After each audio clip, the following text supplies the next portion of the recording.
graduated from high school with a 1.6 GPA. Hell yeah. Hell yeah. Dude, you gotta earn a 1.6. That is intentional. Out of three, holy moly. Out of 394 kids in my class, I think I graduated like 383. Really? Which is really cool, right? Because I actually graduated. And the other thing is that what my counselor told me was, you should find a trade. Really? Back in the early 2000s? Mid-2000s? 2003, I sat with my counselor. I said, hey, I'm thinking about college. And he goes, oh, dude, let me tell you something. And I sat there and I was like, oh, wow. I was like, all right, let me hear what you got. And he goes, you should think about a trade. So I was like, you don't think I'm college material? Is not with a 1.6 GPA. You know, D's are not going to get you anywhere in life. And you hit him with D's nuts. And, well, I wish I could. I wish I could have. Young Junk! Hey, guys. Hey, welcome to Path to Possible. This is actually really exciting. I got Terry Leahy with me. I'm actually really excited. He's giving me a shot here. And I'm actually really excited to interview him and see how everything's going. We want to talk about finances. We want to talk about actually being a business owner. We actually want to talk about being a entrepreneur and in this market playing from behind. Yeah, you said something really cool that intrigued me about this whole thing, which was that a lot of people have discussions about business and have discussions about entrepreneurs, but both of us kind of agree that the best stories are the ones where you can learn from someone's mistakes or learn from someone who had to overcome an obstacle. You know, the truth is there are some folks who are set up in green lights their whole life, right? Where everything just kind of works out. And it's like, oh, my dad had this business. It's already set up and ready to go. Here you go, son. And, you know, nothing wrong with that. I admire that. But it is a different skill. You know, that I think actually, that should be its own podcast of inheriting your father or your mother's business and how to do that. But that's not what we're talking about. We're talking about, was anyone in your family a business owner? No. So my brother was the first one. Yeah. Oh, so you did have someone to look up to. Well, of course. You know, he actually started a business because he was a doctor. He was a chiropractor. And when he started his business, like he went through 10 years of shit. And that's how, you know, he came up and, you know, all the things that he's done, he's kind of portrayed to me and said, hey, dude, you don't want to do this. But in business, you don't want to start a business? No. Not to say you don't want to start a business. That it's just like you don't want to go this route. Mm-hmm. Now, my thing was that okay, well, when you're a business owner, when you make a mistake, it's very costly. Yeah. When you go to work for somebody, so say you go to work for AstraZeneca, right? And you're sitting there being an engineer and you're doing anything about paint, right? And you make a mistake. You know, you go home, you have a drink. Nah, man. You get to go home, have that drink, and go back the next day and correct that mistake. Mm-hmm. When you're actually a business owner, you make a mistake. It is very costly. You know, so like in my business as a garage door guy, I make a mistake. I got to buy a whole new door and tell the customer, hey, I am really sorry. This is going to be another 6 weeks because you have one of those doors. So now instead of waiting 6 weeks, I made the mistake. And now they have to wait 12 weeks for this new door. Geez. Oh, yeah. 6 weeks is normal. And they 6 weeks is normal, right? Because when you buy these crazy doors, this is what you do, right? And this is what the vendors are. And when you want like a Coachman or a Canyon Ridge, or you want anything that is possible to be like a higher end door, now you have to wait another 6 weeks because I messed up. Now we try to tell our customers like, oh, the vendor messed up. But they see right through us. Yeah. Because we're very honest. But when you, like in your business, right? Mm-hmm. If you make a mistake, it's costly because you have overhead. You have people you got to pay. And if you have a podcast that you're doing and it flops, mm-hmm. how can you pay for Dylan? How can you pay for, what you got going on at your house when you make a mistake? So every mistake that we make in business is crazy. So can you talk a little bit more about like when we get to that point, right? And we make these mistakes, do we ever make them again? Yeah, actually, sometimes you do make it again, because sometimes it is, for a lot of us, we have mistakes in personnel. That's like a thing that all of us have, is where, you have great people, but there's always going to be, that 10% where something is going to kind of go wrong. And maybe it wasn't their fault, or maybe it was a piece of technology's fault, but you got to get involved at that point. And if you got to get involved, you already know you're causing a delay. So it is a little, there are certain mistakes, yes, that you don't ever want to make again, but there's some mistakes that are just part of doing business, and it's really hard to accept that, because if you did everything yourself, soup to nuts, you can know where your error might be. But when you are depending on other people and one of them drops the ball, that's unforeseen. It's unforeseen to them too, but you got to be ready to correct that. So I'm all about now in my career of like, what is the backstop? Okay, if this goes wrong, it's not likely, but if this goes wrong, what is behind it to pick up the slack? So perfect example is we have editors and then there's backfill editors. So Dylan, who's our producer, used to edit all the shows, but we need Dylan producing and doing more on the clients that are coming in. So we have to start transitioning some edits to editors, just because it used to be kind of a two-man band, he and I. Then we had to expand because we did well. Yep. And we have lots of shows, and we have a quality that we want to achieve.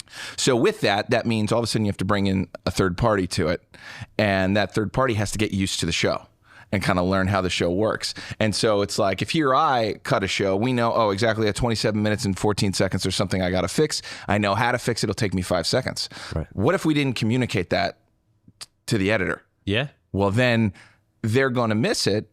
And it's really my fault because I didn't notify the editor. But also, how many shows did we have that day? Did I overload the amount of shows that we had and put myself in that situation? And that's where it starts to come into, my point being on that backfill, that's where, okay, editor one pushes something through, right? He didn't get the note that something was off. I see it when I'm doing my review, but editor one is now on the next project and the client is waiting for it the next day. Dylan or I have to jump on it at that point. And if you put me on it as the business owner, there's automatically going to be a delay. It's just how it is. I do my best, but there's automatically going to be a delay. Well, you have a lot of things to do. I do have a lot of things to do, right, but I also have the ability to do it. This is why you hire an amazing team. Yeah. But when you hire a third party, right? Yeah. When you hire a third party, now you have to teach them how to actually be you. Yes. And Dylan. So like you and Dylan started this whole big thing, right? And it's amazing what you guys are doing. Now, the thing is that how do you teach the third party to actually be part of what your concept is? Because a third party is going to sit there and be like, we're getting paid regardless, and we don't give a shit about any of this. Now, there's a show that's here and we don't know, right? And we don't care.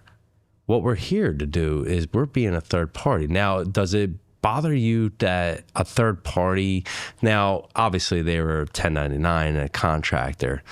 Now, if they are like a 1099 contractor that comes in that is supposed to help you, you and Dylan are sitting there doing what's right by your business, by your company. Now, a third party that comes in Can you explain a little bit more, like how can you get them to be on your level instead of actually being on their own level of just coming in and helping you? What can help them help you? Well, so that's a good question for a lot of reasons, because it kind of, parlays into what you said previously, which is that, how do you teach the next generation, and how do you also make sure your product isn't, destroyed by, a third party that's not really invested. Right. So the way we do it is we kind of have a way of getting someone in as a full-time employee. And it always starts with, you gotta volunteer a project. Right. You gotta show me that you're actually that kind of person that will do the work and show me that you'll do the work well with expectation on volunteer status. And again, I'm not giving someone a month-long assignment. I'm giving someone a 4-hour assignment, right? So that's number one. Then we talk about, okay, what show would be appropriate for them? Some shows are super advanced. Some shows are more conversation-based, and we can articulate that better. So we'll start them off on one of those, but it's like, this is the only thing you do. This is it. You have to nail this in order to get the opportunity to get on the other shows. Okay. In the past, I had to subcontract a lot of stuff out just because I didn't have the capacity. And I know in my business, the game is shoot. The game is produce and shoot. Editing, we'll figure out. Everyone's kind of used to an editing cycle. But if I'm in the field making stuff, that's the best case scenario. So if I'm in the field making stuff, someone's got to be doing the edits while I'm not there.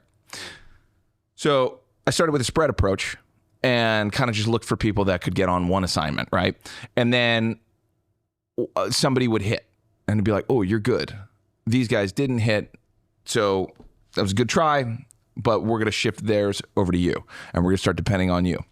We build that up more and more and more until it's like, okay, this is a legitimate team member. We're going to make a full-time offer, and then we'll make a full-time offer and they'll come in. So we just did that. We've done that many times. But to get back to your point, so our Young Junk side of things is Terry, Dylan, Ethan. But we were able to find that Dylan knew how to do this. Dylan had what it took to do this, which means I can free up my time and go elsewhere. And then the game was, okay, we got to bring in who's Dylan's number 2, and then who's their number 2. And what happened was he volunteered with me and we did podcasts together, literally side by side, as we were kind of shadowing, as we were teaching, as we were figuring this out. And then one day life happened and we had a Wednesday night show that we normally do together. We had done it a couple of times before, maybe 4 or 5. And all of a sudden I was not going to be able to make the show. And it's like, okay, this is it. This is the opportunity. What happened? He was ready. He had done it with me. We had established what our kind of style was, and he was able to deliver it and get it done and get it over. I think I came in like the last 20 minutes, and I think I just jumped on the show, okay, like as opposed to behind cameras or things like that. And he did it. That's amazing. So one of the things I want to ask you is that as you're a business owner, right? Yeah. You have to worry about your number 2, right? Your number 2 is Dylan, right? And he is awesome. Yeah. I met him this morning. Amazing guy. Knows what he's doing.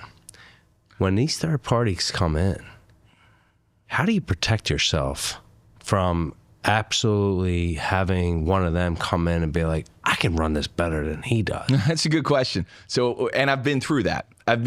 But here's the thing. To kind of piggyback on the last one is, so as soon as I saw Dylan do that, it's like, okay, he should be out on his own, doing it in my place as many times as possible to get the reps. Right. What happened was he then developed his style. So we took the starting style that I kind of taught him of how to do it and what the expectations are here. But then he starts running all the shows his own way. He's adding a little bit of his spice, right? Absolutely. So I taught him how to make the base of the soup, but I didn't teach him the salt, the pepper, and everything else that goes into a good stew or a good soup. Right. He threw that in himself. Dig it. So then what happens is Dylan and I have our conversation, and it's essentially like, okay, I think I'm probably at my limit. And the limit established is more than the average person. Okay. So it's like, yep, that totally makes sense. We have to bring in the next thing. Well, who do you think teaches the editor? Do you think it comes all the way back to me to teach the original way to the editor? Or do you think it goes to number 2 to teach the editor his way, so that we're still getting the Dylan style of work and whatnot, but he has now taught that information to the next person? See, that's amazing, because now what you did was you gave Dylan right of passage to do his way under your thumb, right? I wouldn't say thumb. I wouldn't say thumb. All right. I would say he earned it. Okay. Is really what happened is, Well, and that's so funny. It's got to be your concept, right? Yes. Okay. Yes. So it's gotta it's be all your the concept. original concept and the original style. But if Dylan didn't have your same concept, you guys wouldn't have a great partnership. Yeah, if he didn't buy in. If he didn't buy in. Yes. So that, Right. and that's a thing. That's a huge thing in the creative world. Absolutely. And he actually has to bump me sometimes, because I'm like, oh, let's make a change. Let's add this. And he's like, hey, none of the clients are complaining. I'm like, oh, all right, leave it as is. Leave it as is, right? So Because that's our good dynamic. No, because I sit there and I understand that completely, because when I have my guy, my number 2, Yep. who at the garage his name is Calvin. He's awesome. He's my guy. And when he sits there and says, hey, Mike, I need you to show up. I'm like, I got a meeting today. And he's like, no, dude, you don't get it. I need you to show up. And when we have great people that, like bigger people, we do a lot of celebrity houses. We do a lot of celebrity doors, and we do a lot of people that are in the limelight. So we have to come together and be like, all right, what are we doing? Like, we're not there for autographs. We're not there to sit there and say, hey, we love doing your door. No. We're there to do the door the same way we would do a Mike Sage door, right? A Mike Sage door meaning like I am a nobody. And it's just one of those things that, like, if I expect a plumber to come in and do something, I expect them to do their job. Yeah. And exactly what we're doing and exactly what you do. Now, when you have that number 2, and like, if they can get persuaded by somebody else, another company, a third party that comes in and says, hey, you know what? You would actually be a lot better here. Yep. What protects us? You know what? It's imagination, correct? Right? Obviously, money. There are a lot of people who won't go for the money, but there will be people that will sit there and be like, they give me the creative inspiration that I can actually do my own show. And I can actually take a show and make it mine while Terry is at home building a family, or Terry is doing his thing. Terry started this thing with a little bit of money, right? Now, when you think about being in your teens and your 20s, Yeah. now we have all went through these things, right? We've built into, we were built into going to college. Like, go to college, Sure. make your nut and don't say a word. Do your thing, right? It's so funny. Yeah. I do. I'm just thinking of I mean, don't say a word. That's a funny part of it. Just shut up, sit in the class, learn. Exactly. Shut up, sit in the class, go to work, retire, and then obviously into our demise. Yeah. Now, when we go into this entire thing, and I bought in, when I graduated from high school with a 1.6 GPA. Hell yeah. Hell yeah.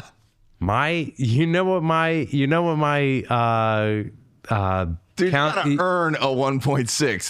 That is intentional. Out of 3, holy moly, out of 395 394 kids in my class. I think I graduated like 383. Really? Which is really cool, right? Because I actually graduated. And the other thing is that what my counselor told me was, you should find a trade. Really? Back in the early 2000s? Mid 2000s? 2003, I sat with my counselor. I said, hey, I'm thinking about college. And he goes, oh, dude, let me tell you something. And I sat there and I was like, oh, wow. I was like, all right, let me hear what you got. And he goes, you should think about a trade. So I was like, you don't think I'm college material? Is not with a 1.6 GPA. You know, D's are not going to get you anywhere in life. And you hit him with D's nuts. And, well, I wish I could. I wish I could have. But he was absolutely right. He knew that college was not for me. But I sat there, and because I was the prick that I sat there and said, well, fuck you, I'm going to college. Well, I was a plumber for a year, and my cousin got me into his business, and, you know, he was like, dude, you are going to do really well in this business. I said, okay. But when you sit there and you start talking to your friends, and your friends are sitting there like, hey, dude, college is so much fun. I'm sitting there, I'm banging this girl, or I'm talking to these people, and dude, I just had class today and now I'm done for the rest of the day. So we just started drinking, and and you got kegs and eggs and everything that you can do to fuck off in life. This is what they do in college. So I sat there and said, that sounds like an amazing time. So what I did, I went to community college, did a semester, got a 3.5. And I was like, holy shit, I guess I actually did learn something. I didn't learn long division until I got to college. Wow. I know. Dude, tell me about it. It was one of the coolest things. I stink at math, right? I am not a math guy. I was a science nerd, and I dug science. And what was funny is that I actually, when I was in college, I was science just came natural to me. I didn't read a book in college. I didn't read a textbook. I barely got the textbooks. All I did was I paid attention in class, took good notes, and then I started tutoring.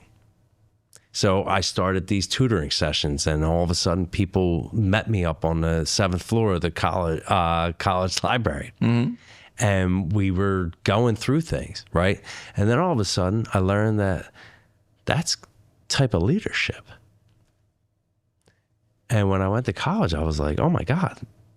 I remember looking at the botany section. So because the botany section was on the 7th floor, and I was like, I probably could have came up with like the greatest new flower. You know, I could have came up with something. Like, I love gardening, but I suck at it.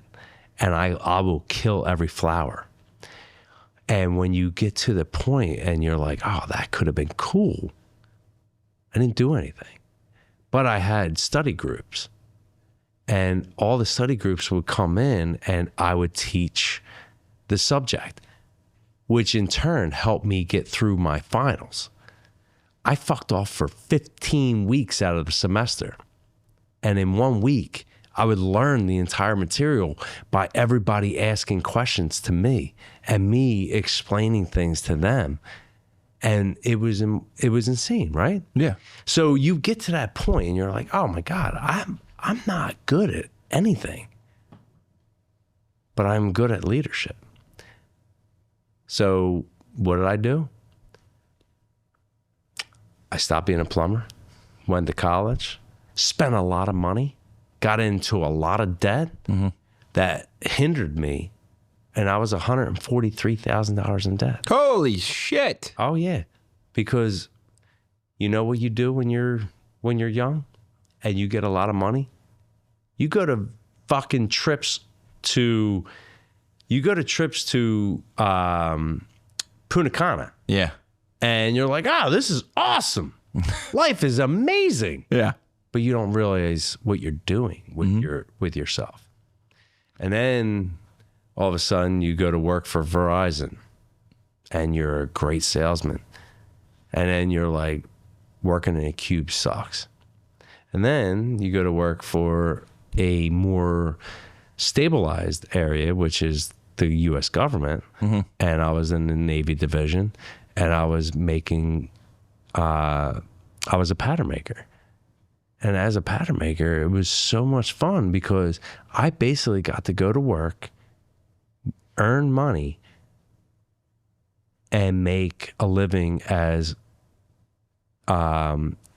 working as like a wood shop class. And I got to work on wood every day. And then you get to the point where you're like, oh, well, this is actually a business, but you're not making enough. Then you get married or engaged, actually. And then you get engaged, and then all of a sudden it's like, well, this isn't going to pay the bills because I was making $16.25 an hour. Then I started delivering pizzas. Mm-hmm. And I was delivering pizzas, and then I was doing well. And I was like, all right, well, if I'm making $200 a week, I can actually put this away. And $200 a week is what? Is $1,400 a year. Yeah. And I was like, all right, I can actually do this, and I can pay for the wedding, and then we can take a loan out later. No. I got fired. I got fired from being a pizza delivery driver because the delivery driver manager needed a friend to come in and actually give him hours. And he's like, hey, Mike, I'm really sorry. I can't do anything for you, but I need somebody to have extra hours. And I was like, oh, shit, what the hell am I going to do? I was talking to my mom, and she's like, oh, well, I'm a realtor, and she's a realtor, and she started telling me about some of the things that she was going through and some of the things that she had to do. And I was like, all right, well, maybe I'll get my real estate license. And I'll never forget the night that we were doing it, because me and my wife went to Walmart to go shopping because slash the prices. Yeah. You Always low prices. You had to eat, right? So like I was buying clothes from Walmart. I was buying food from Walmart, and we would go there and we would, and we started talking, and I said, hey, I was like, my mom's a realtor. I said, do you think I should do this? And she goes, well, yeah, go ahead. Have fun. As long as it doesn't interfere with your real job. And I said, real job? I said, that's really interesting how we said that. So I got my real estate license. All of a sudden, I'm making $150,000 a year on my part-time job. Yeah. And I'm making literally like $50,000 at my real job. Mm-hmm. And I'll put that in quotations as real job. Yeah. So when we go through these things, we don't know what we're doing. So when you grew into this, mm-hmm. right, and you came up, what is something that you would tell your 18-year-old self? What is something that you would tell your 20-year-old self or 28-year-old self? Because now you have a girlfriend, mm-hmm. and you are now domesticating yourself. And I'll give you a real short story before you answer. Is I was having a conversation with my cousin, and he was telling me about a buddy of his that is in Houston. Mm-hmm. Now, his buddy in Houston, he goes, we went down there for a weekend. It was amazing. He's got a mountain house, right, in Houston. Yeah. And he has a yacht. I was like, what? He's like, yeah, he's got a yacht. He's like, so we slept on the yacht. He goes, because everything else in his business or in his, like the mountain house makes more money. So that's why he bought a yacht, so that he can actually, spend the time away from his normal house. Yeah. So I was like, well, what does he do? How much money does this dude actually make? He goes, well, he makes a more normal living. I was like, how much? He goes, about 300. I was like, oh yeah. Normal. I was like, yeah. I was like, if $300,000 is normal, bro, I was like, what the hell is not normal? Oh, he told me, he goes, oh, and by the way, he's not married and he doesn't have kids. So I sat there and I was like, so what you're telling me is that not having a marriage and not having kids saves you that much money? He's like, yeah. My cousin has 3 kids. He has a wife, and they all fucking use his money. And it cracks me up. But when I'm sitting there talking to him and he's like, that's the reason why he's got so much money. Yeah. He doesn't have the kids. But you are now domesticated. Well, I mean, I can go into that. Right? Let me hear. I have no earthly understanding how someone with a family, and we're talking how someone with a family, how someone who's married, kids, dog, anything outside of work. I do not understand how it's possible to be an entrepreneur and do that. I literally don't, because the way I did everything is I was lucky enough to find a couple of books and whatnot when I was in college, 4-Hour Workweek being the big one. Hell yeah. Great book. That was the idea of what is normal and what do you actually need to survive. And when you're a college kid, you actually figure out what you need to survive. It ain't much. I was incredibly happy sharing a house with 5 dudes, just enough money for beer money, and splitting rent and just making it and having an extra like $300 a month. Well, I read that, I think Mark Cuban says this as well, is when it comes to money, your superpower is if you cannot live above that. If you can take that with you for another 10 to 15 years, you have set yourself up in 2 ways. 1, you didn't create massive expenses, right?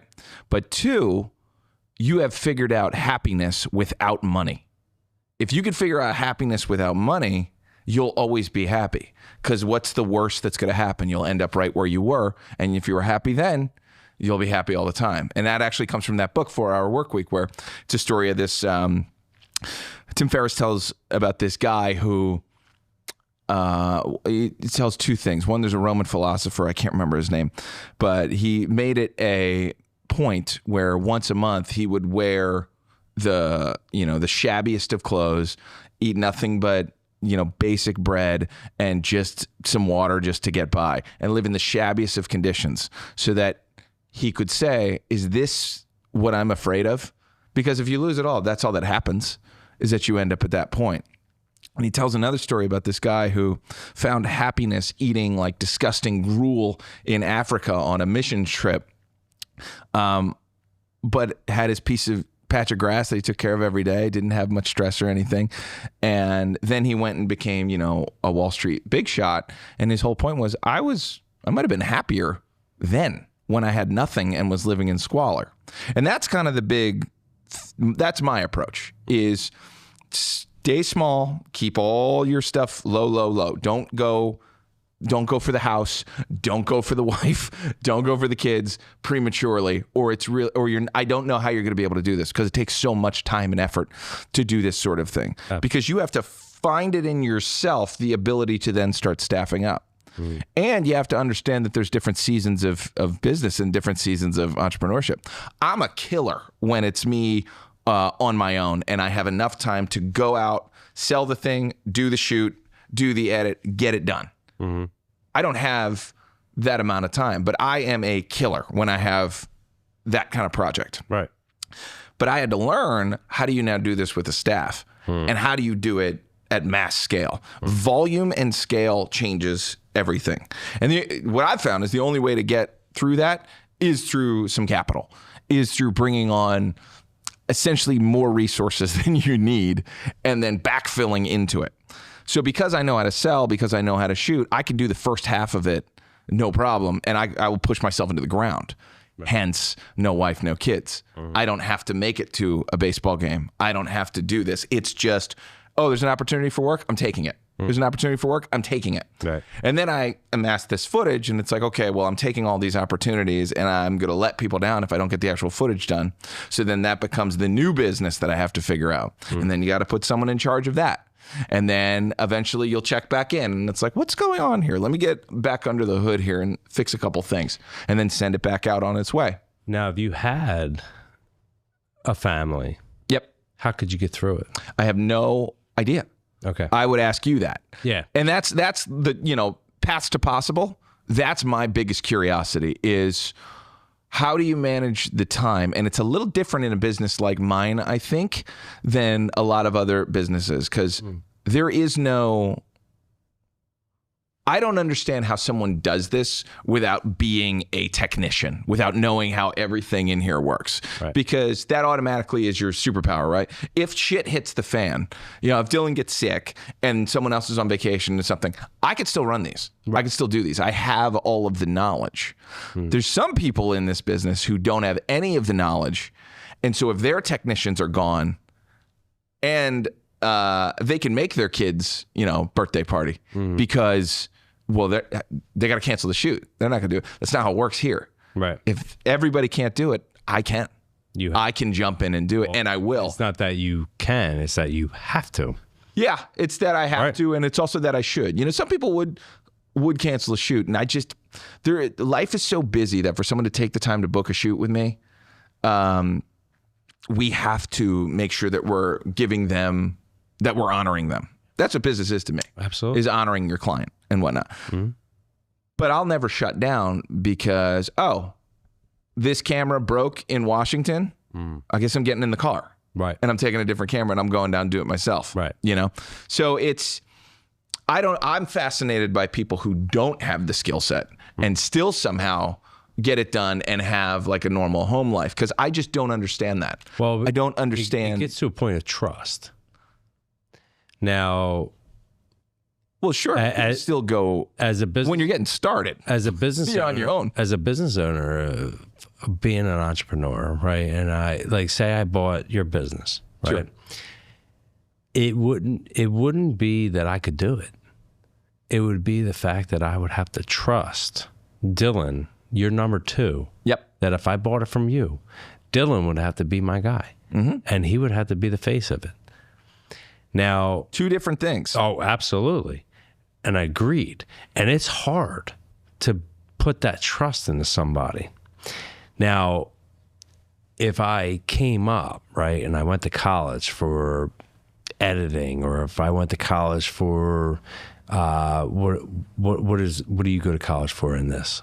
You go to college for like film and video. All right, so film and video, right? Or actually, this is probably more telecommunications. You get a degree in TV production. I was going to say, you get in a degree in telecommunications, right? And me, I didn't do telecommunications. I was a science geek. I was a math and science major, and that was it. I was pre-med. Now, for me to be an entrepreneur in a garage business, and a bakery and a cafe. Yeah. What do I know? I delivered pizzas when I was in college. I was a waiter at Nifty 50s. I don't know anything about making a cake. I don't know anything about making any of that. But at the same time, I'm a business owner. Now, I have to put my trust in number two. And number two is now the face of the company. Now, number two, being at the face of the company, comes with a higher compensation. And this is what I was trying to explain, is that when you play from behind and you have no skill other than the fact that you can lead, understand business, and get your people what they need, that's a different type of business. Well, what's really interesting about the creative world is, when you're saying the number two becomes the face. Yeah.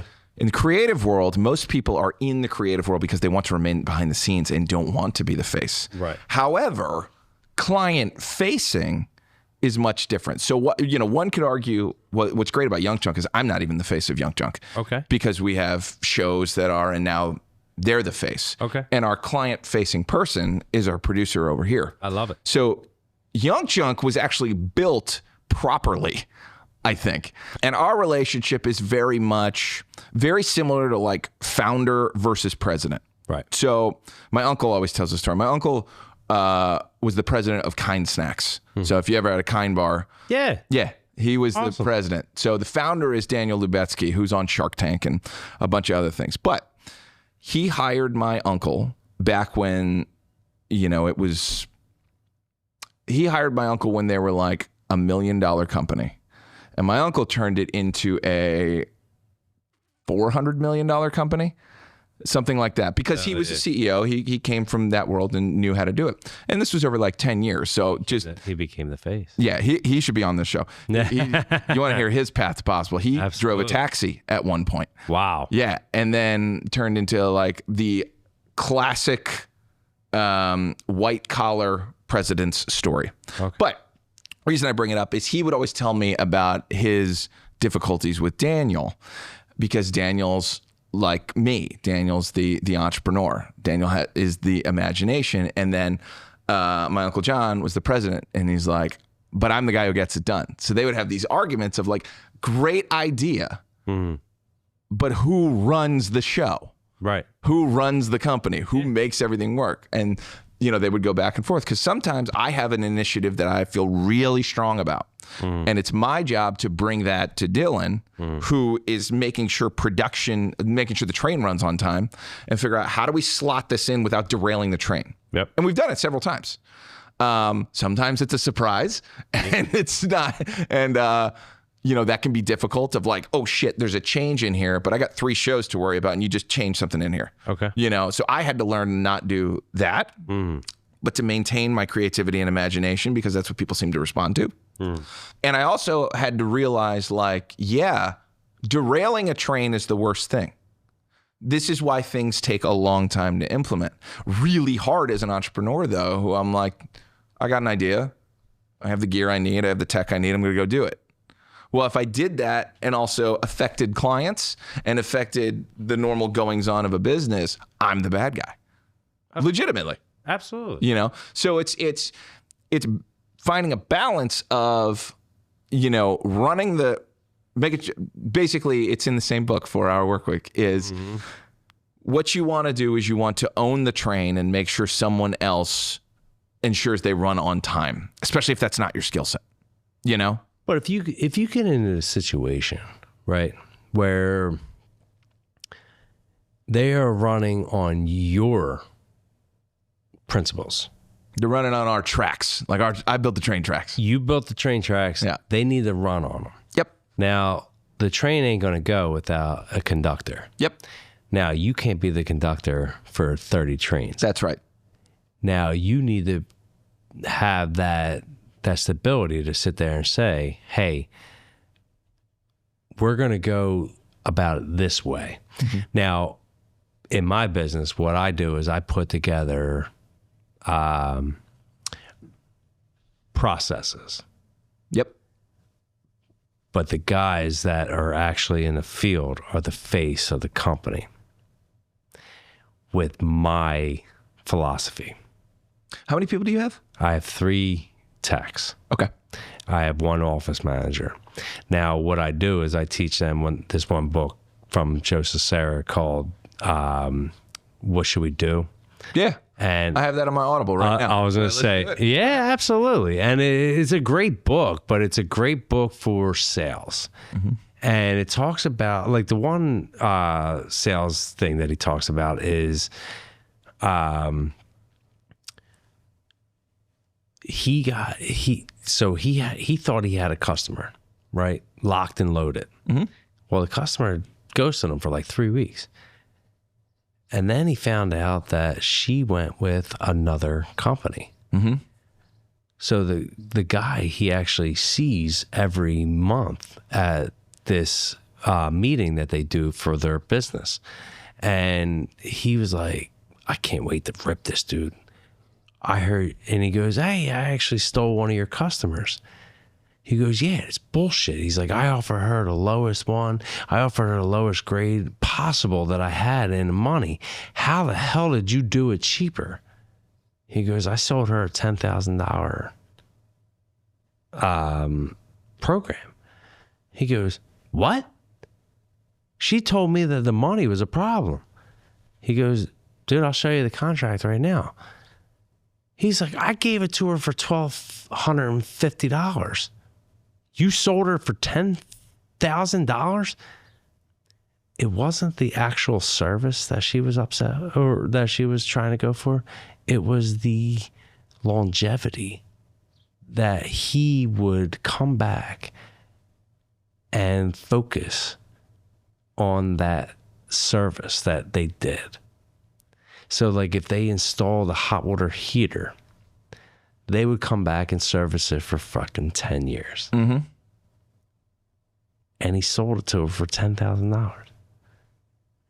Had nothing to do with the money. She wanted to know what the owner could do for her. Mm-hmm. Sometimes it's not about the money. It's about what you offer. So what we do in our business that sets us aside from everybody else is that we go back at a 6-month mark and say, hey, we're going to do a service just to make sure your operations are running smoothly on the 6-month mark. And then we come out at the 1-year mark and we do an 18-point tune-up inspection. Why? You shouldn't have to do all that on a new door.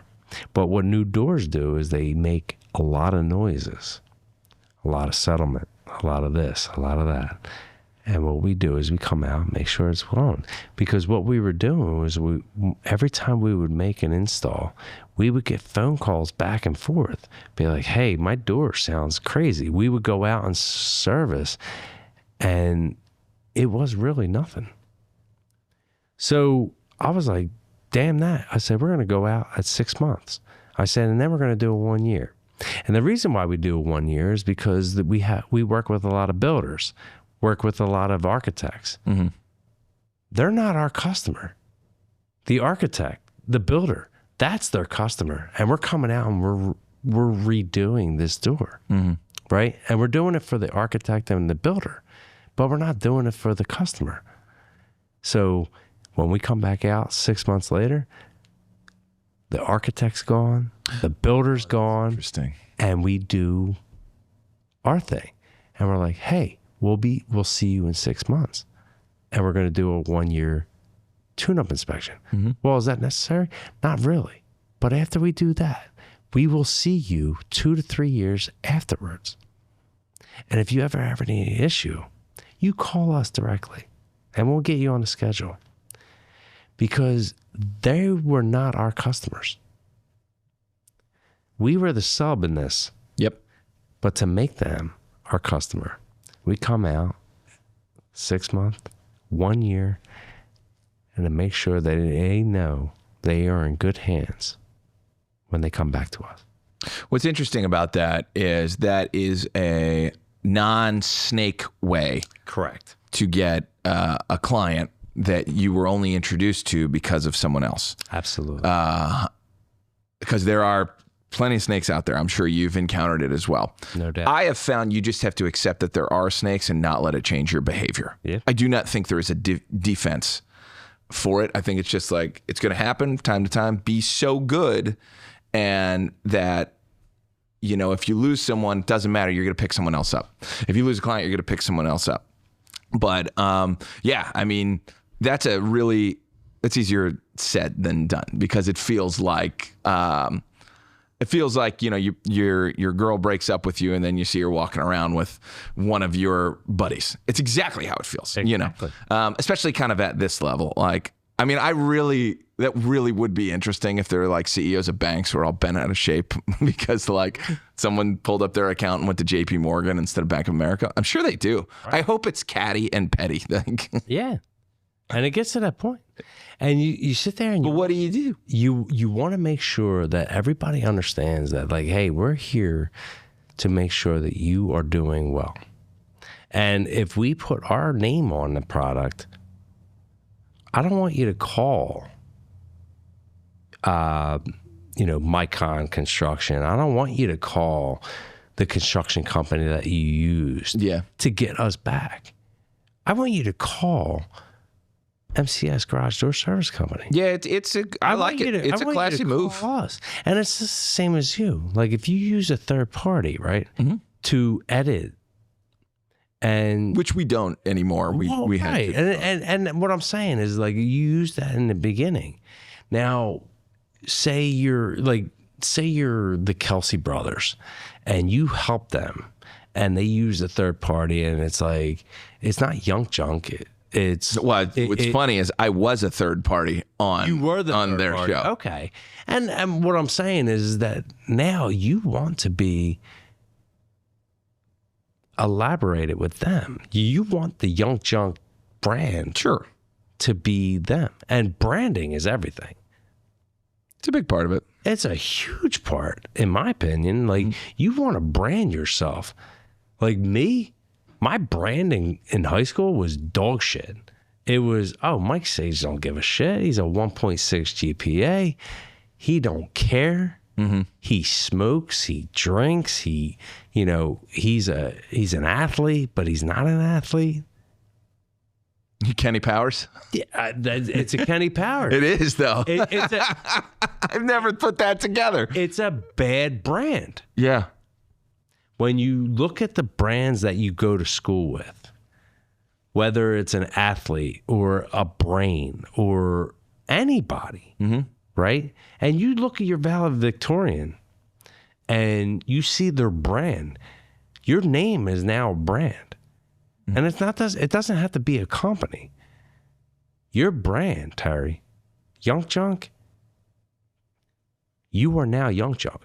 And you are doing a great service to like me. We're trying. We're definitely trying. Yeah.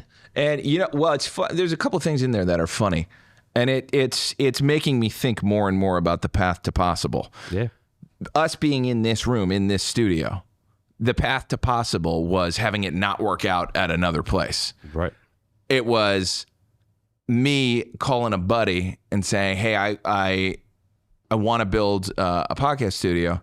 I can't do it here. I got to do it somewhere else." And him saying, yeah, come on in. And then as soon as I'm set up and running for 3 months, him calling and saying, "Listen, I got to move another business in here, so I got to boot you." And it's like, okay. But in those moments, you find out what you're made of. And essentially, Dylan and I built this in 3 days, as far as getting everything over from one side to here. And it was brutal and aggressive, but we're here. We found our path to possible, right? And a lot of the paths to possible that I'm interested in are the ones where something goes wrong or there's some issue that drives you there. I mean, it's kind of incredible, all the things that have to go wrong for something to go right. Yeah. In certain places. And, I think this podcast is kind of also proof of that. Like, you're here doing a podcast about people's journeys getting to where it actually is possible and letting them know, hey, I did it. You can do it too. Do you remember our first conversation? Yeah. We were at, I think we were at an after party for... No after party. We were literally at the party. It was upstairs. We were upstairs at the townhouse in media. And that was our first night of ever meeting. Yep. And we actually... we sat on those 2 chairs. We had a great conversation.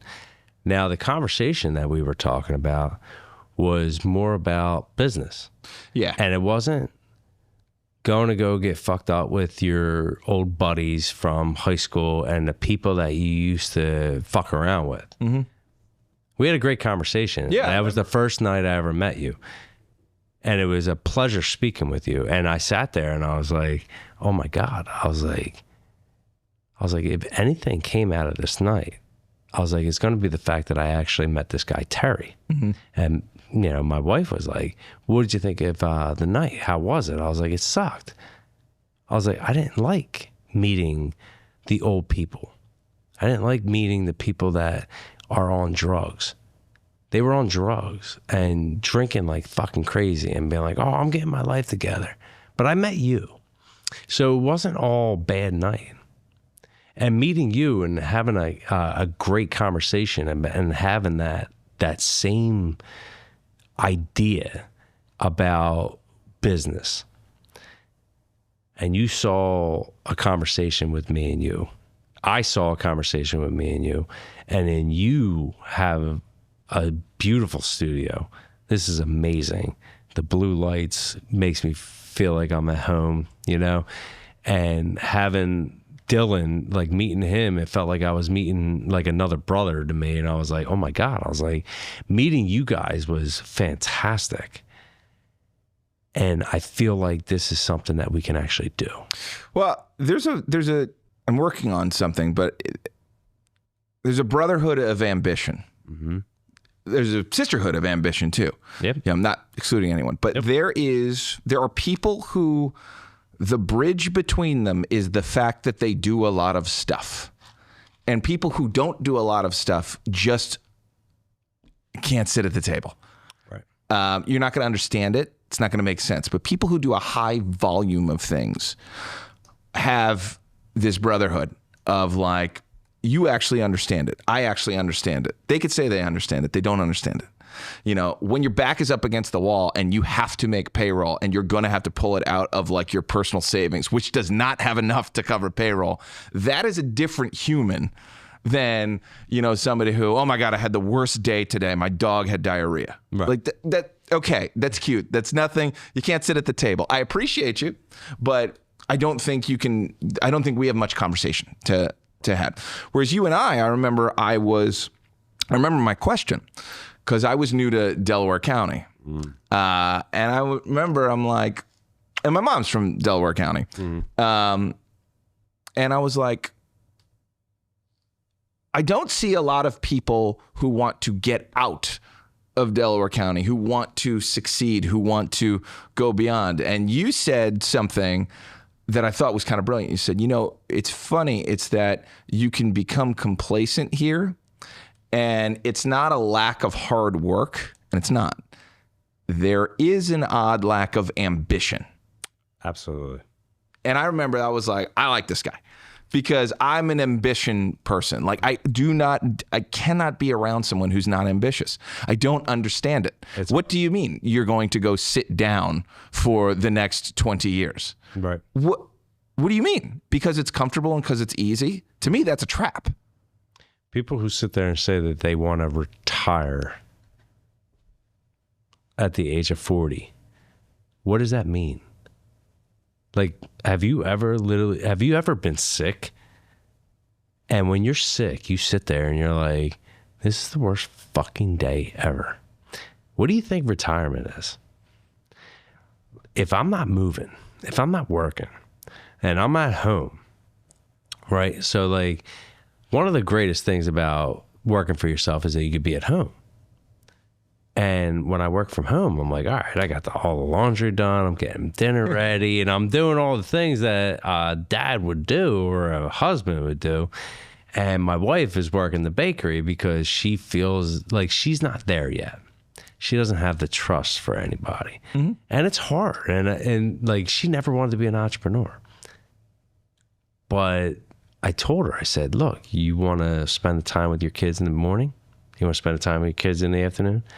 I said, go to work for somebody. And I said, they will not allow you to have that. Now, we bought the bakery for her, and she's starting to get it, and she's starting to dig it. Mm-hmm. And I mean, we got 4 or 5 days that we're actually she's actually working. And it's hard when those times come up. Mm-hmm. And she's like, oh, you don't know what I'm going through. I'm like, yeah, I know a little bit about what you're going through. I was like, I know a little bit, you know? And she's like, you know, I don't know what's going in the account. And I'm like, yeah, I know what's going in the account. I was like, I've been working the numbers. And, you know, when you're working the garage, and you know, when you're working your business, you sit there and you're like, man, how am I going to make payroll this week? Yeah. What am I going to do? Sometimes. Am I going to, yeah. And you're like, all I got to do is Tuesday, I got to make my nut. And one of the old owners, which I will probably bring in on the show at one point to kind of talk about things, because he's like old school, like, He told me, he's like, if you don't make your money by Thursday, don't think about making it on Friday. I'm like, yeah, I was like, it kind of makes sense. Yeah. But at the same time, like, Why can't you make money on Friday? Yeah, I mean, the other thing about that is sometimes you have no choice but to run lean, you know? Right. That's what people really... You talked about the idea of you're not going to be able to be home with your kids in the morning or in the evening if you got the regular job. Right. Well, there's another side of that, which is you're not going to have to stay a minute past 5 o'clock in some places. You're not going to have to be there a minute before 9 o'clock at some places. You're going to be working a shift that when you're done, it's like, psh, see ya. Don't have to think about that until I check in. That's right. That's healthcare. Yeah. You know, that's healthcare, which is kind of the beauty of it is when you're in, you're in. When you're out, you're out. That's right. I don't understand that at all. We don't have that. No. We chose not to have that though. And my point is when you decide to go in this lifestyle, it's bigger. You have to change your idea of everything. There is no lunch break. There is no clock in, clock out. There is no time slot. There's none of that exists. You are living a different life, in which case it's like, what are the 5 personal things I want to get done this week? How long are they? I get yelled at all the time for quantifying my personal time, but I have to. Yeah. It's like, no, I can have a great 2-hour, I can go out for drinks with a good friend that I haven't seen in a while for 2 hours. And then from there, I can go directly to the gym. Maybe let's go in reverse order there. Nothing worse than trying to lift weights when you've had a cocktail. Right. And then I can go and I can have maybe a half hour of like watching a show or something. And then the rest of that is work. That's kind of the expectation that you're going to be going into when you're an entrepreneur is, you know, you as much as you get freedom of schedule, you also don't. No. And you have to position your personal life around the work. Right. Certainly in my path. I don't know another way. So, but it's not a bad deal. It's not a bad deal because a lot of people need structure in their life. One of the hardest parts that I ever dealt with was not having a structure. Structuring something that's unstructured is one of the hardest things ever. You're doing good. Thank you. You're getting into it. Yeah. And that's the big thing. Remember, that's the point of today is just kind of get into it, understand, I sit down at a mic and I talk across the table. Love it. You know, and I have a good time. Yeah. All right? Absolutely. So we've been talking a lot about, you know, things that we think about and things that entrepreneurs think about and people who do a lot of work think about. But what we also want to do is we want to make sure we're inspiring the next generation to do it, you know, because we're kind of saying no matter what's going on, there is a path to possible, right? I really like that title because when I went to school and I was growing up, no one even told you what was possible. And that was the biggest problem. And it's why we had to build our own paths because no teacher knew how to do anything other than be a teacher at that school. So they could tell you how they did that, not much else. And where I grew up in upstate New York, everyone's dad was a department store manager. Everyone's mom was either stay at home or a nurse. Those were the only options. Right. So if you wanted to do something that was neither, for example, this, you had no one to teach you. Right. The other thing was there were no doctors, there were no lawyers, white collar was not a thing that existed. Right. Or certainly in anywhere where I was.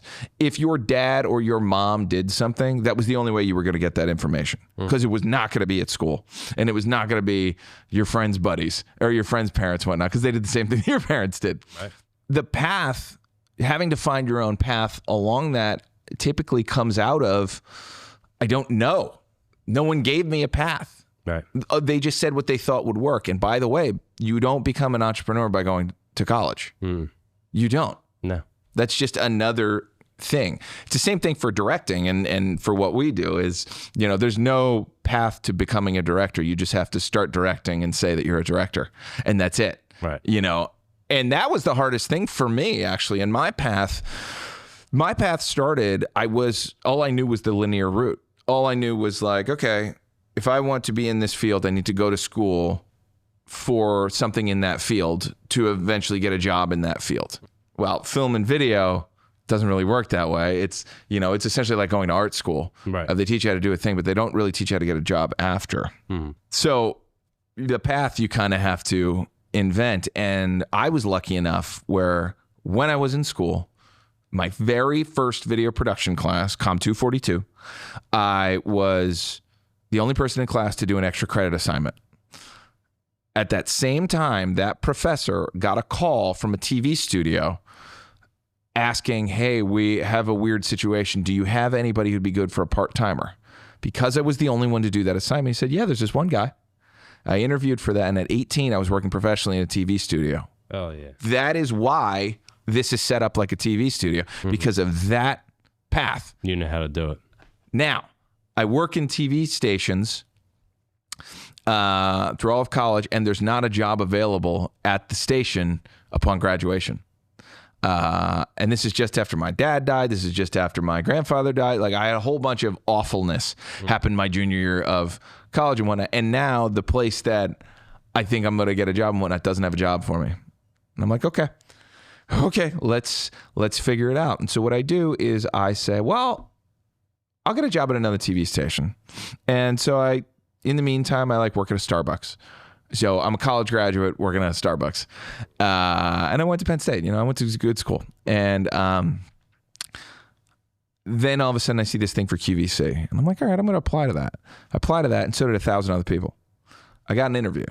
And I had way more experience than anybody because I'd been working professionally in TV for 4 years. That's crazy to come out of college and be able to do that. It's not done. And so give me the interview. I go through the interview. I do great in the interview. I come back, I get a phone call, and they say,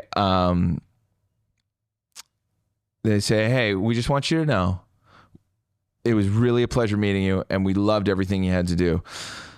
And out of 1,000 applicants, you're number 2.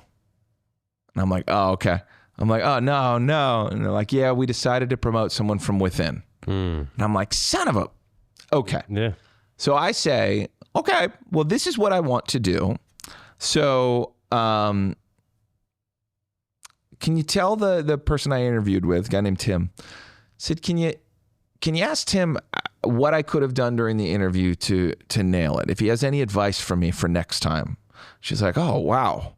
Yeah, I'll call him. 2 days later, she calls me back and says, Tim was so impressed that you asked how to do the next interview that we want to invite you in for a little, this other position that's like a part-time. We're going to build it for you. And so I go into this position and I start working there QVC. at QVC. Good for you. Because I said, hey, man. I was like, you made it happen. Path, yeah. right. You asked the question. Now, the interesting thing is it sucked there because I was having a good time. All the models were nice to me. The people selling stuff were nice to me. But the crew it's a bunch of miserable factory workers. Literally like punch in, punch out. Okay, here we go. We're on the job. Like cigarettes and whiskey are there Hell yeah. while they're doing it because it's a 24/7 studio. Yeah. But it's not run like a TV studio. It's a business that happens to have a TV studio instead of the other way around. But again, I couldn't have been happier. It was my first like real full-time job. Right. In the real world, Starbucks was full-time too. But I learned, somebody makes it very clear to me. The only way to move up here is for someone to get fired or die, literally, because no one leaves those jobs. And they're not that great. So you wait. So the idea is like you're going to wait around 5 years until you can move to the next. Pay your due. Sure, pay your due. But the bump is maybe a $6,000 bump. So you're agreeing to give up 5 years of your life in order for $6,000 more eventually. Right. And I was like, no, I need to be in control of myself. I need to be the master of my own. That's crazy.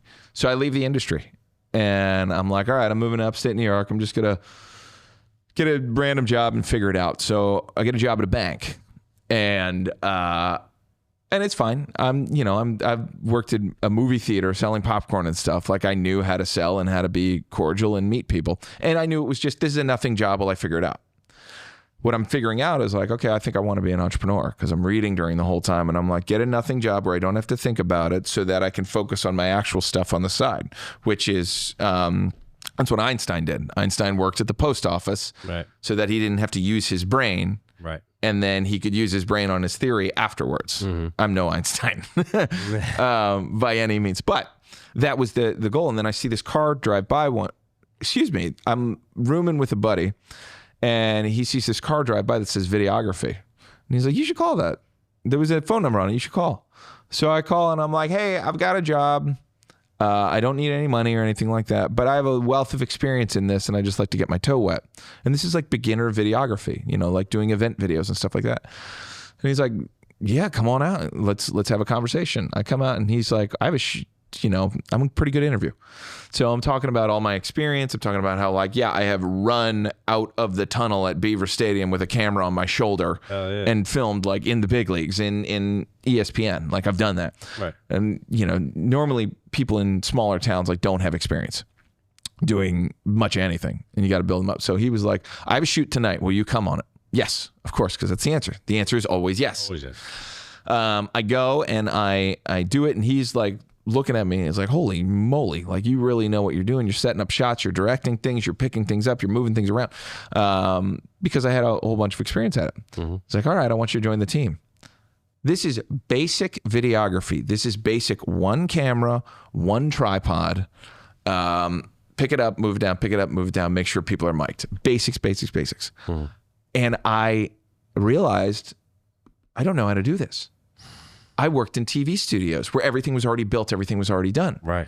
I knew how to work in a TV studio and I knew how to make a short film. I did not know how to do videography. And it was wild because it's like, no. I skipped all this. I went to school to go past this so that I could come in, in the Navy, it would be like coming in as an officer or coming in as a captain if you go to Annapolis instead of coming right in. Right. And I'm like, no, I went past this. I realized I had a huge gap, though. I knew how to think. I knew how to do higher level stuff. But if someone didn't set up the studio for me, I couldn't do it. And I also knew because of my education in film that, okay, come up with the concept, write the script, gather the actors, find the camera, shoot the thing, bring the lights out. That I understood. And I was like, oh my God, I'm about to use my education when I thought I had 4 years of TV that was going to help me get through. It turns out I didn't know anything. Right. I had learned all the theory on one side and made some short films. I knew how to assemble a crew with nothing. And I knew how to get actors with nothing. And I knew how to go make stuff with one camera and a set of lights. And I knew how to work in a high-end TV station. I didn't know how to set this up. And I only knew how to use the package that my teachers had told me here. Right. My whole path is conjoining those two and getting us to where we are. Right. So I had to take all the experience from TV, realize, oh shit, I have no engineering skills. I don't know how to make anything. I don't know where to put the cameras. I know how to follow the sheet that the producer had for me. I didn't know how to make the sheet. And worse, I didn't know how to assemble the camera to make the sheet. So I had to go back. It was just such a wild way to learn that I thought I knew what I needed and I didn't know. I thought I was a camera guy. No, I wasn't. Wow. I knew how to do sports ENG camera work that someone else spent 5 weeks thinking about and just threw me in to hold this thing and go up and down. Right. I thought that was the job. Right. So all of a sudden I had no path because I didn't want to work in TV because it was, I didn't like the idea of not being master of my own domain. Right. I didn't know how to do production without being at a station. And now I'm learning how to do that at the lowest level. We're talking kids' birthday parties. Right. So I could have just gone on TV and stayed there and been a miserable guy because I didn't know how anything worked and I'd be totally lost and not be the master of my own destiny. I could have been a starving artist, but we know how that can go. And that would have been a thing. But then I just got the hooks in me of no, be an entrepreneur. So that way you can have freedom of time and place to focus on the things. And from all of that came full circle. Young Junk is my TV studio. Right. Where I did build everything. By which I mean, I understand, I bought those legs, I bought that remote head, I put that specific camera on there because I understand it functionally now, all the way from underneath. So knowing my limitations here and learning all of them through basic videography enhanced everything. So the path to possible is learning, getting obsessed, and then putting yourself in the position where, oh, fuck, I got to learn all this because no one's here to teach me. No one's here to do this. I was good at sales. I could book a gig and then have to learn how to do the gig on my way to it. Right. But none of that would have been possible if I didn't take the journey that I did. But that's all great. That's amazing. That's your path, right? But it doesn't matter what path you took. You still would have been doing something that you love, right? Now, hear me out on this one. And I only say this for our viewers is that if you want to be the camera guy for QVC, right? And you wait 6 years for that $6,000 raise. Is that enough for you? And it could be, like that could be their thing, but you have to understand the expectations properly, and if you understand the expectations, like great, you had other avenues that you wanted to hit. You didn't want to just be this. You wanted something that you wanted to put your name on. You wanted Young Junk to be something big, which is great, but it doesn't have to be everybody's thing. Well, the other part of the story is really, and this happened to someone, he waited the 5 years and then got the job and didn't like the job. Right. Because that's the other thing. It's like he hadn't even experienced what level 2 would be. He sacrificed 5 years of his life wondering what level 2 would be, then got level 2 and didn't enjoy it. Right. That was part of me leaving. Like, that is a fate worse than death. It's like, I am going to wait for an opportunity that might suck. Please let me find out if the opportunity sucks and then get those 5 years. I can't imagine what's going through that guy's head. So what happens is, like a lot of the guys at the Navy Yard when I used to work there, a lot of the people would be like, all I want to do is get my GS. Now, what's that? So a GS is general salary, and then you have working salary. Right. So WS is like your working grade, which is you're on the job. You're basically like the plumber, the electrician, the elevator guy. You're basically doing all the trades. Now when you're GS, you're in the office. So the mindset is, I just need to get my GS. And when you get there, you're like, ooh, this sucks. I don't like it. And when these guys get there and they're like, I was making more money as a WS employee than I would be as a GS because I hate this thing. I hate this job. Then you got a lot of people that leave. Then you got a lot of people that get in there and they just hate it. And then all of a sudden their attitude changes. They don't want to be a part of it. They don't want to do this. Everything seems like the grass is greener on the other side. But the problem is that nobody understands to even remotely do any type of research about the other side. See, me being on a podcast, I'd probably want to be where Dylan is, probably sitting there thinking like, I'm watching these two fools talk right now and it's probably hysterical. And he's producing and he's like, dude, I'm going to edit the fuck out of this guy. And he's like, oh my God. He's like, look at this dude talk. But the thing is, put him on this seat. And he's like, I hate this. I like it back there with all the technology and all the buttons and it's just like a producer. Like you look at Dr. Dre, and if you ever watch that movie Straight Outta Compton, he's sitting there pushing buttons. I would sit there looking like, I can't even play a Game Boy, bro. And it's like 3 different buttons. This dude's got like 1 million buttons around him. And every producer has the same thing. So like you sit there and you're probably like, yeah, I could do that, but I don't want to do that. I want to own. I want to be an entrepreneur. I want a name that goes out there. Now, when we try to sell things, right? If you try to sell Young Junk today, Does it have to come with you? Or No, because that boy over there. that's where it gets to the point where For all I know, Dylan has the business listed for sale somewhere. and that comes with producer. and that's what I tell Cal. That's what I tell my number 2 Calvin. I'm like, dude, if you ever think about jumping ship, I say buy this motherfucker because it's nothing without you. Yeah, I mean, I Done. What's funny is, and that's a story for another podcast. Yeah. That happened to me in an interesting way. It's kind of funny, actually, in retrospect. Again, this is why I love the idea of a show about the path. Yeah. We don't get Dylan there No. set up unless I have tragedy happen in the other business. That's right. Because, and this is just how it is in the creative world, you got to be ready for your shot.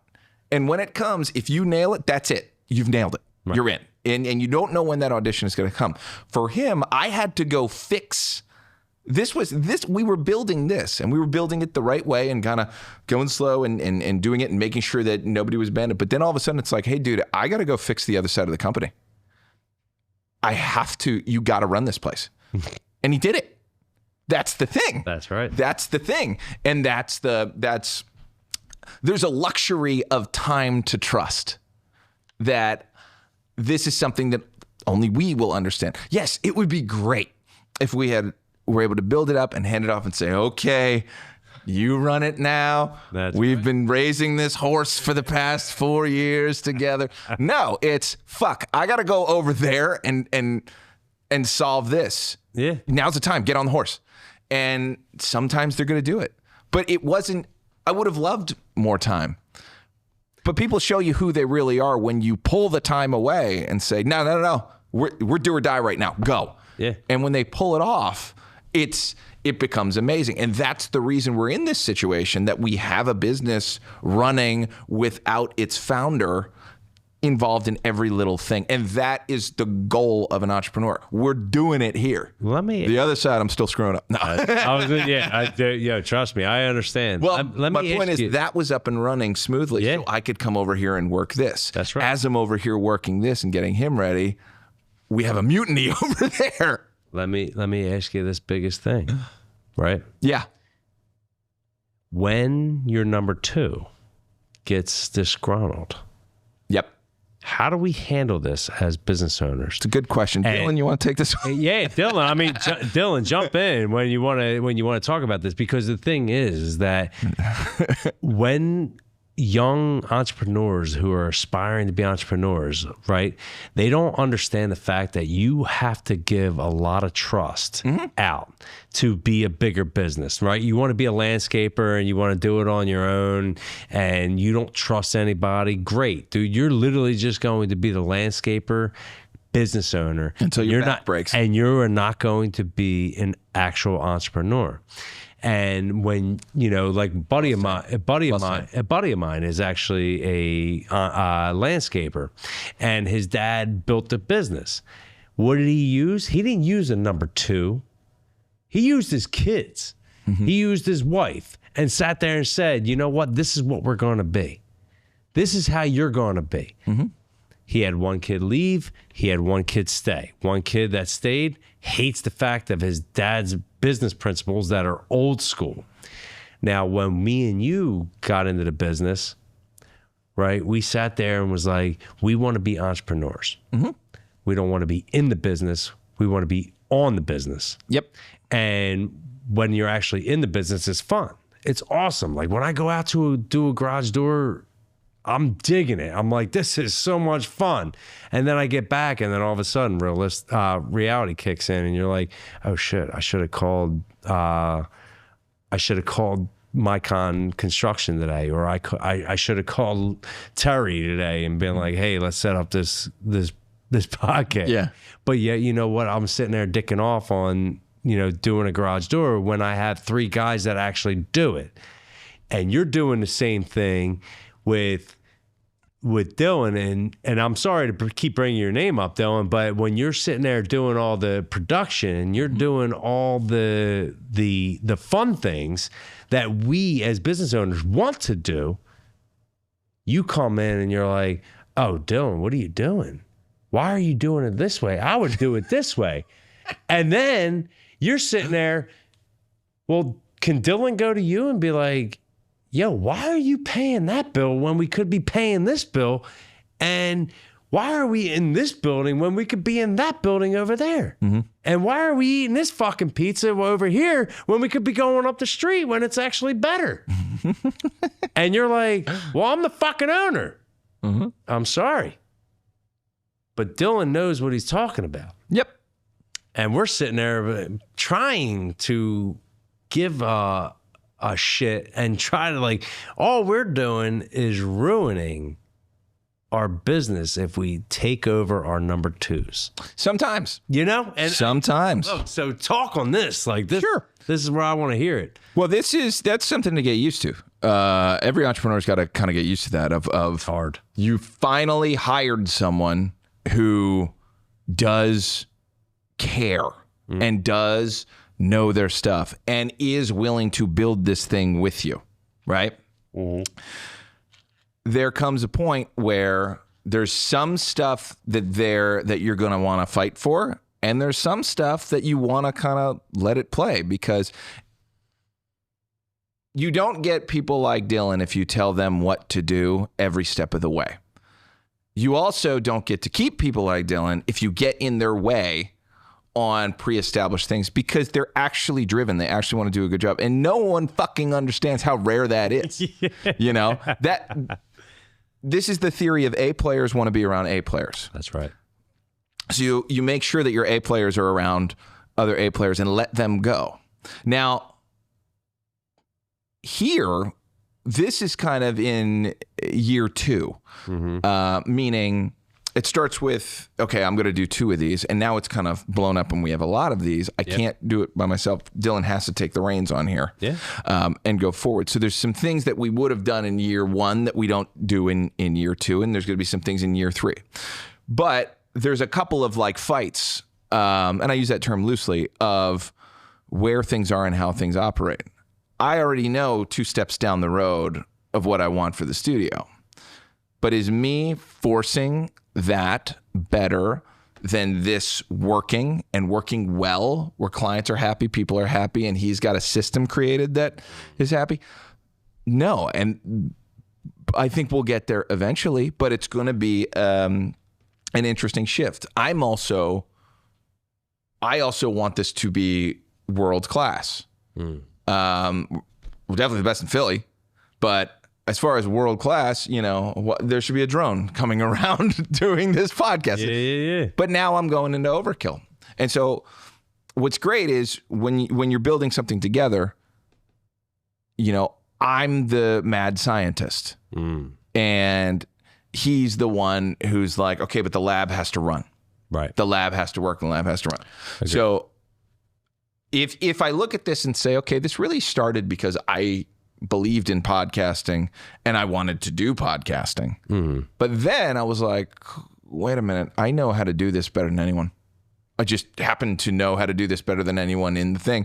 And YouTube started blowing up. And so I'm like, okay, I'm going to do this. I built this at a deficit. He came in at a deficit, but it was important, not his skills. I'm saying the business did not have money to support him. Absolutely. To come in. And all we've been trying to do is, okay, let's get it there. Let's get it stabilized, you know? And once it's there, then it's like, okay, now we're going to go into money-making mode. Now, when you brought Dylan in as a deficit, how big did that hinder your personal income? We were okay. We were okay at the time. So I was in a position to make an investment. Okay. Young Junk should go down as my best investment decision ever. It should, because it was done correctly and properly. But no, I was not in a. This is the journey. This is the tolerance for risk is what makes an entrepreneur versus a killer employee. You know, you could become the president of a company, right? And never really take much of a risk, Right. and just follow the path. Entrepreneurs, it's the risk there. It's like, I believe enough in podcasting and my ability to create a podcasting studio that I'm going to gamble on it. Right. I'm going to go for it because I'm betting on myself. And there's no surer bet than yourself. And I'm like, I know how to do this. I know how to do it fast. I know how to do it at a volume approach. And I know how to do it in a way that supports YouTube. And I know I can't do it alone. So I need to make sure the team assembled is appropriate. And I'm going to do the team before I'm going to do the budget. That was the big thing. I am more likely to take a swing to put me in the position to be like, you have to figure this out now. And I've done it. Right. You know, eventually it won't work out. And that's why you have a savings account. And that's why you have, you know, if shit went to pot, we would still be okay for a couple months, you know, and it's not going to go to pot. That's the big thing of when I look at risk, I'm like, well, everyone's not going to leave. Everyone's not going to pull the plug all at once. That's not how business works. If we do a good service and we treat our people well and we treat them like good clients, one or two will leave.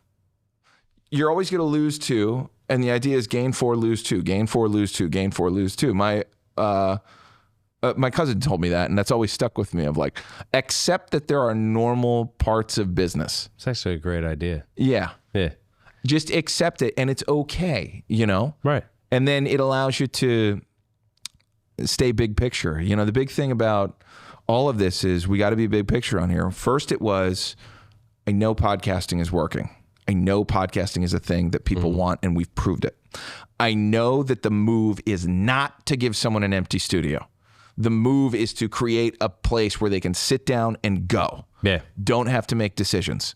The second you ask someone to edit, make a producing decision, any of that, see ya. We had to create something that was comfortable. You imagine if you don't know what you're doing here, building this studio out and betting that you could do it? Yeah. You can? No, I can't. Yeah, I knew how to do it, and I still knew there was a risk involved, but it was worth it. So let me ask you this. One of the biggest things for our viewers that I want you to talk about is, what is good debt? Great question. My family, my aunts and uncles, so it's kind of funny. All of my aunts and uncles on my dad's side did well and understood how to do it. And took the path. They took the path, private school. In this business? Or? No. Oh, I know no one in this business. Okay. But just in general, they all did well. My family, we were kind of the runt of the litter. Okay. Which was fun. But, you know, my dad didn't go to college, didn't get a professional job. He was a department store manager. He was the most fun guy in the world. Hell yeah. We had a boat growing up on a lake. You know, it wasn't a super nice boat, wasn't a super nice lake, but we had that, you know. Yeah. But as far as like classic thinking, white collar, and I use that term a lot because I grew up blue collar. Right. I grew up blue collar, converted to white collar. And this business, by the way, this is a hybrid business as well. Okay. There are blue collar parts of it. There are white collar parts of it. I think Dylan and I both would share that we're kind of hybrid roles. Right. In that we have to do the actual production of it. That's very blue collar moving stuff. There's labor involved. But the planning, the producing, the thinking, the extra stuff, that's on white collar. So it's very much hybrid. But anyway, I grew up blue collar and his whole family was white collar. And then at one point he's like, I don't want to do this anymore. I'm going to become an insurance agent. And goes that route. And when he does, he now for the first time starts learning about money. Oh, yeah. And I'm about 14. Before that, it was just money comes in, it gets spent. Right. How much? Who knows? We don't look at the books. We just We don't. But then he started learning about money. And he did a couple of very important things. But the most important thing was when I got my job at 16, he had just switched over and saw the error of how he had been living before. And now that he had disposable income, knew how to deploy it properly. And he said, you got to live off half. Whatever you make, half. The other half goes and gets invested. He told me that at 16. Okay. That's everything. Yep. Because you have built the cushion. So to get into your question about good debt. Yep. Good debt the reason I brought up both those things is my idea on good debt comes from my uncles who all did super, super well. And their idea was, if it's business debt, it's okay. If it's personal debt, it's not. So if you go into, good question. If you go, we'll save that. If you go into debt for a car, you're an idiot. Yep. If you go into debt because I bought a bunch of cameras, that's fine. That's a business move. Right. My dad taught me that is way easier with a cushion. If you are, so I actually think your first big business loan of good debt is based on collateral that you already have saved. So I got my first business line of credit because I had X amount of dollars invested in that bank already. And we put that up as collateral. All of a sudden I have a business loan. Most people can't get a business loan. No. But if you're willing to put it against, if you're willing to use your personal assets as collateral, it gets you in the game. And then the next chapter is, okay, guys, I've been doing well. I've made my payments. I've used it. I've lost, used it. Let's pull the collateral out. So I'm just on debt. That's how you get good debt. But, and because good debt that doesn't have collateral, I think becomes bad debt. So I think you should only be able to borrow as much as you have. Because so in an instant, if push came to, and we use credit all the time. In an instant, gear, all sorts of stuff. But if push came to shove, I could take that note, I could pay it off in a second and move to Bermuda. Right. And I've always looked at it that way. If I go beyond that, I am really flirting with bad debt. Even if it's business debt, Right. If I go past what I can pay off like that, I think it goes into bad because I know myself. I was going to say, you got into a really good realm of actually listening to your uncles. I know. There's a lot of people like me. I have a lot of people in my family that actually do well in business, or they do well in their life, and they do well with money, and they do well with money management. Now, me, I don't. I didn't actually. I didn't listen. I didn't think anything of it, because what I did listen to were the other people who were, oh, if I give you $80, go spend it. Yeah. Don't save it. Go spend it. This is how I live my life. And I listened to all the wrong people. It was just like when I went to college. Don't get out of college quick. Okay, I'll just rack up all the debt. That's not good debt. It's not a good debt. Like I went to college and I fucked off. I fucked off like someone was paying for it for me. And, like if someone pays for it for you, go ahead, go fuck off. I don't give a fuck. Enjoy your break. But when it comes to like situations like you and I, you listened to the good things. I did not. And this is why we're doing this podcast. And this is why I want people to understand, like, there are good people who will make their money and also give you bad advice. When they do good things with their money and make great decisions, but tell you go fucking live your life at 18, 19, 20 years old, that's bad advice. I was drinking like an idiot at 21 years old when I should have been at home fucking making money and building something. So it's funny. We'll have to do a part 2. Absolutely. A lot of what you said is I totally agree with, but there is this other thing. I keep talking about my dad's advice. Yeah. If I had listened to my mom's advice, I would have done nothing. I would have stayed a coward. I would have stayed afraid. I still probably wouldn't be able to go on a roller coaster because I'm scared. Right. I was very lucky that I had 2 polar opposites that I grew up with, because I could understand sometimes you got to have the nuts to go do it when it seems like a bad idea, or you will never get off the bench. You'll just stay there because it is crazy to try any of what it is. It is nuts. It is not safe. But what kind of life do you want to look back on? The one where you just didn't do anything, you never took a single chance, and on your gravestone it says, he was a good guy, but didn't do shit. Or do you want, he went out in a blaze of glory? Pick one. Right. You know, my path ends in a blaze of glory. Even when I'm like, you know, retiring, I have all my grandkids around me, I'm going to say, light me on fire. We're going out in a ball of fire. Fuck yeah. Yeah. Because that's the only thing. There's a path. I'll tell you what, if you listen to people who say just play it safe and never do anything, that's a path to impossible. You got to take some risks sometime. Absolutely. And you got to have fun with it. Absolutely. And if you have fun with it, it's going to be a great thing. But the thing is, hey, look, I want to say thank you. You're welcome. This is an amazing conversation. This is an amazing podcast. I want to do part 2. I want to continue to do this, and I want to continue to give people kind of an inspiration to go about their debt a different way. Me, I'm playing from behind. And when you play from behind, you're basically stuck in the minors until you can actually get through the debt. And banks look at you and they're like, yeah, dude, you're a dork until you can't, like, until you pay off your debt. Now, great. It's going to be a good thing. But if we have more people to explain the situation in a real sense, then people can actually enjoy this. And, you know, we can actually bring bankers on and talk about it, because bankers will sit there and tell you, no.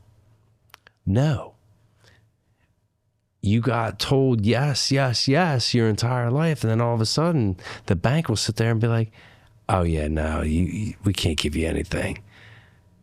I have a 29% interest rate, but if I go down to 12, I'm going to save like $2,500. Mm-hmm. Yeah, we don't care.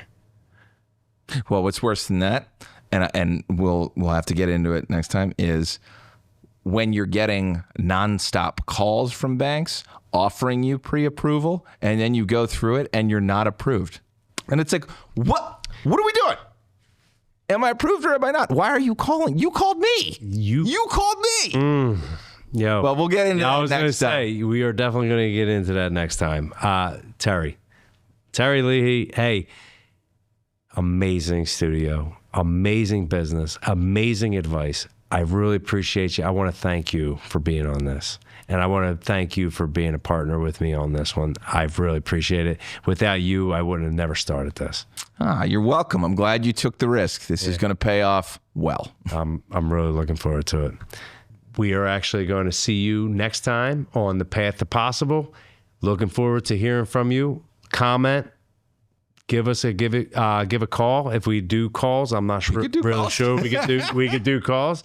Hey, give us your comments. Anything you want to learn about, we will bring on the show, and I will bring an expert to actually talk about it a little bit better. Have a great day. Thank you. Looking forward to next time.